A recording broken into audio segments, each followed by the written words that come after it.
Today I want to talk about the belief in God. My starting point was to look at the universe, and the alternative to belief was atheism, meaning that the universe created itself randomly from nothing. Well, that's not right.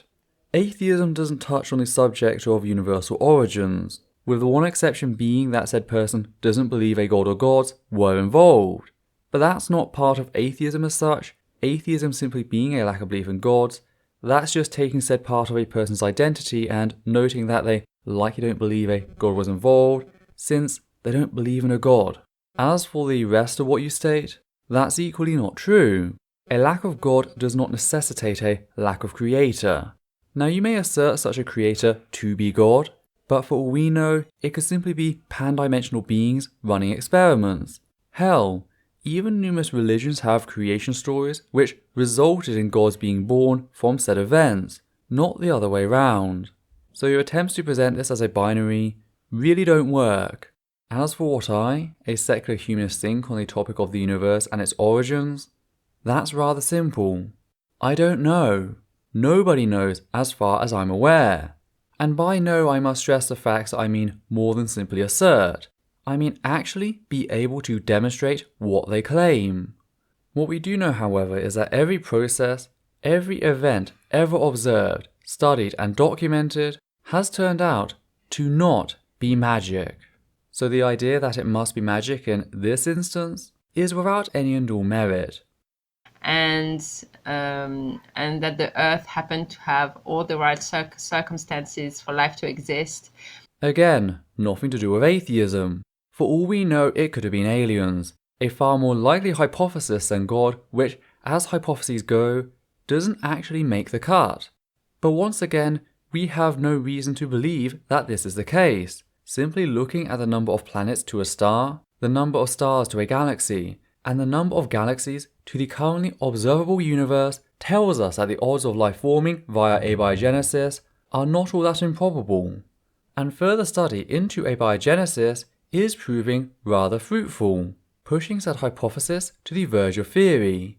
A hypothesis, if you don't know, is a testable claim, something that science can either falsify or verify, whilst a scientific theory is a well-established explanation of natural phenomenon that accounts for the available evidence. But again, none of this has anything to do with atheism, so how about we try it once again? And there's no other purpose for the human existence except the survival of species. Atheism, as with cosmology and abiogenesis, doesn't touch on the topic of either meaning or evolution. That is outside the facts that one may conclude that an atheist does not believe a god to be involved with said things, as to believe otherwise would require a belief in God which would disqualify said person from being an atheist. Do note that I, an atheist, view life to have a great deal of meaning.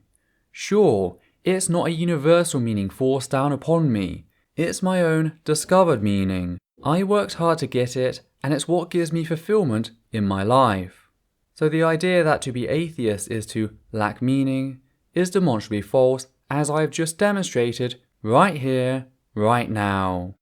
As for evolution, evolution describes what we observe and does not prescribe any sort of behaviour or meaning. Evolution just is a fact that's true whether or not you accept it. But this for me doesn't make sense, so... Well, I can't exactly say that I'm surprised, since your very definition of atheism is rubbish. I'm not sure which is more depressing, the fact that this train wreck continued this long, or the fact that it's now over. What I mean is, normally when apologists attempt to dump a load of crap on the definition of atheism, they just add stuff. They don't go in and try to take stuff out. Yet in talking about atheism, you not only dishonestly dump your ignorance in there, you actually remove the only thing atheism actually describes. You know, the not believing in God part. Now I should likely add that whilst I say you, I realise that this could have equally been a deliberate misportrayal given to you by someone else that you've simply adopted without the slightest of scrutiny. I don't know how many of your own mental bowel movements you put into this versus how much crap you've simply been told by others. Honestly, it's pretty irrelevant, as either way, it shows a clear lack of integrity. You're either dishonest or so easily duped that it's really hard to tell which it is. There has to be something greater than that for the human consciousness, at least I believe. And when I look at the fine-tuning of the universe, and I look at the intelligent design of the living beings, and I look at everything, and I reflect, I'm quite assured that there has to be a creator. It just makes sense. So this was my starting point for believing in God, is by reflecting on the creation, on the universe, on the purpose of life, on the origin, on the source of everything, and that leads you to believe that there has to be a God, obviously. So that's where it started for me. Well, that was a big part of incredulity if I ever saw one.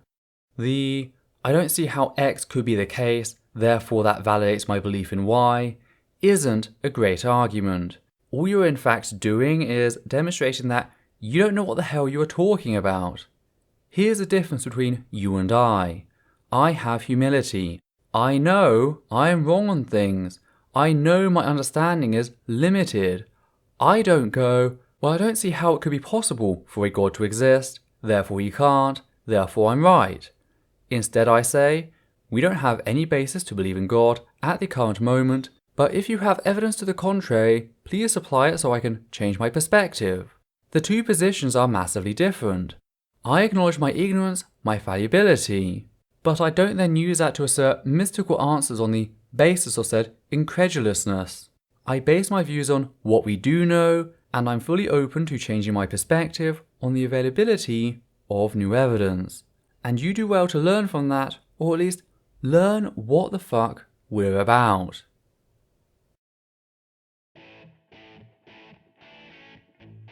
Hi there, I'd just like to say a few things here at the end of the video before you go. First, I'd like to thank everyone who's ever donated to the channel via Patreon, giving a special thanks to the following people: Hannah Banghart, Matthew Kovac, John Schoenrock, Alexander Williams, Ernst Pruner, and Daniel Martinez. Your support has ensured this channel its ability to grow over the years, and really is the only thing that manages to keep the channel afloat. I'd also like to ask that you comment down below and like this video, as well as subscribe and follow Essence of Thought on Facebook, Twitter and Instagram.